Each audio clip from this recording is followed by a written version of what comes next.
Hello and welcome to the Athlete Archives. Today I wrap up Season 3, my Halloween special, which focuses on stories of spooky, bizarre, grim, and sometimes eerie nature. The final episode is unique. It's the first podcast that isn't focusing on an athlete. That's right, today's subject is not a person, but a place. This is the story of the Pfister Hotel. In Major League Baseball, each team coordinates with the league and provides a hotel in the area that meets a specific set of league requirements. This includes security and privacy requirements, transportation to and from the park, certain dietary requirements, and more. This hotel then has rooms reserved by MLB and used season-wide for visiting clubs. In Milwaukee, the Brewers, for many years, have been kind enough to coordinate with the league to host visiting teams at what many people believe is a haunted hotel, the Pfister Hotel. A hotel with such a disturbing history that Mookie Betts recently refused to stay with this team, going instead to Airbnb for the Dodgers road trip. Guido Pfister was a German immigrant to the United States in 1845 at the age of 27. He brought with him extensive knowledge in tanning and leather work. He was able to parlay that into his own leather store and eventually became one of the largest leather companies in the U.S. at a time when leather was in high demand. Guido adopted 11-year-old Charles Frederick Weissert in 1870. Charles would turn out to be a brilliant businessman. He would go on to basically triple his father's leather sales by working through the logistical hurdles to distribute their leather by rail to shoemakers across the country. Charles continued to build on his father's fortune by investing in banking, lumber, and railroads. The Pfisters built an empire. In the late 1800s, Charles began to build a hotel. The Pfister Hotel was completed in 1893 at a cost of $1 million. Adjusting for inflation, that's roughly $34 million today. The Pfister stood out among its peers of the day because it had electricity throughout the hotel.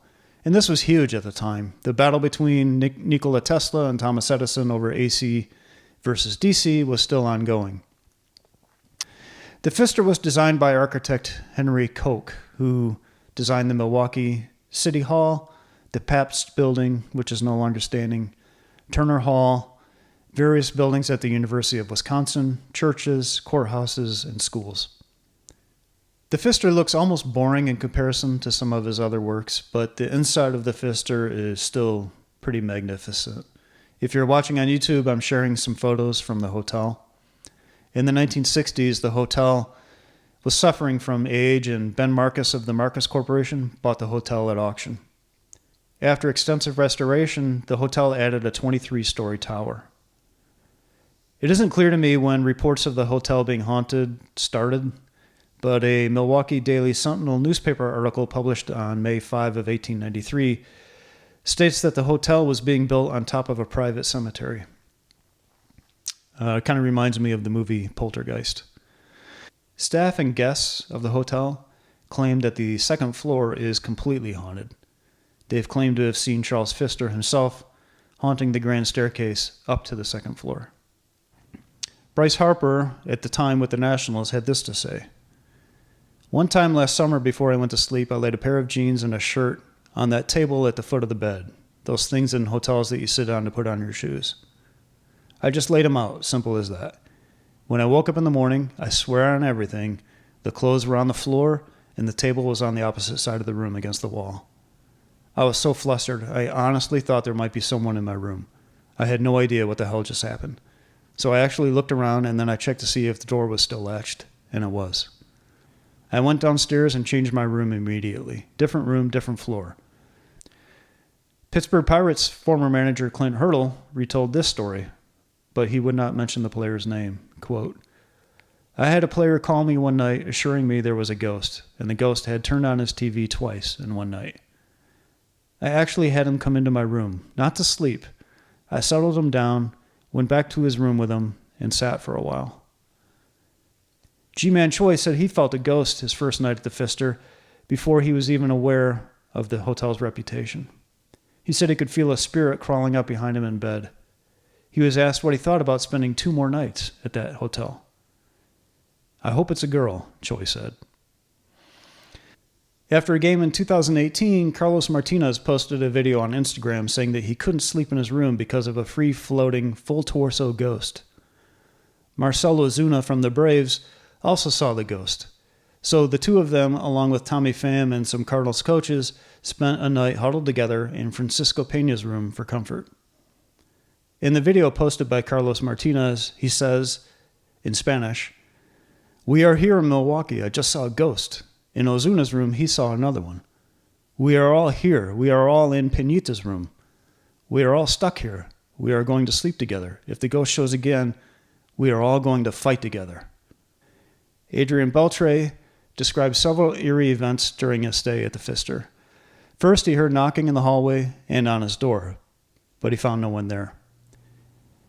Beltre then witnessed the air conditioning and TV repeatedly switching itself on and off. When he went to bed, he was startled awake again and again by pounding noises from behind his headboard. Beltre resorted to taking a bat to bed with him for protection and reported that he only slept 2 hours over the course of his 3-night stay, which is, I think, what the Brewers were hoping for. Later that spring, Brendan Ryan of the St. Louis Cardinals reported seeing a strange apparition at the Pfister. He said a moving light passed through his room, followed by a temperature drop that chilled him to the bone.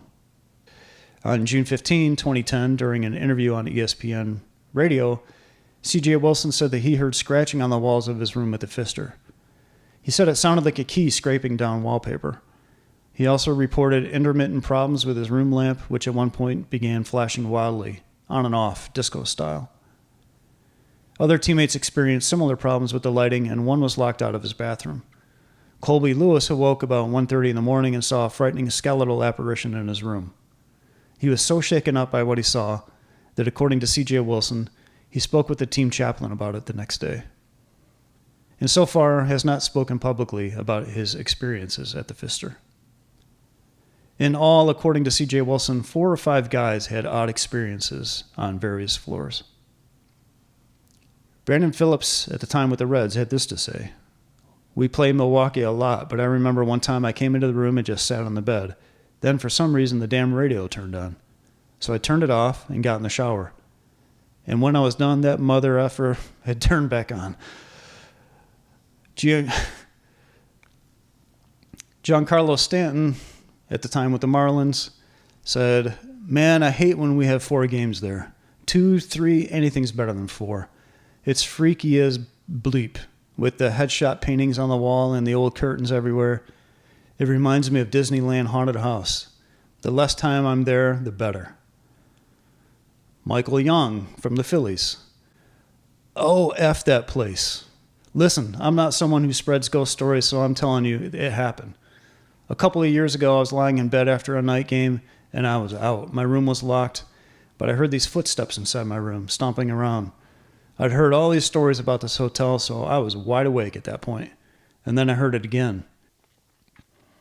Justin Upton, then with the Braves: "From the minute I walk in there, I am freaked out. The whole place, the creepy lights on the side, everything. I have to sleep with the blinds open and the lights on. Next time, I'm finding another hotel and paying for it on my own. I can't sleep there." Pablo Sandoval from the Giants: "I don't like the ghosts there. In 2009, I went to take a shower, and I remember putting my iPod next to a speaker. When I came out, it was playing music. I have no idea why. I left the hotel after that. I didn't want to stay there."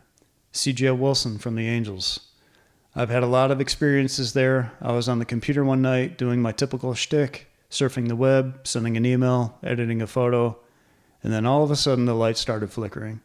I'm thinking to myself, I'm going to be so pissed if my computer dies.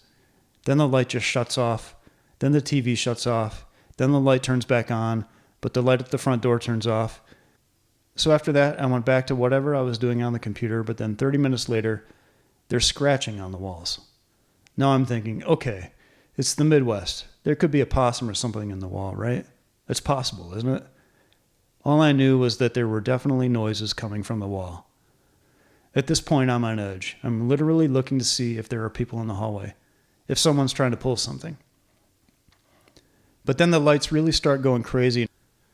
The next day, we all show up at the park, and everyone has this uneasy feeling like we had bad Chinese food or something.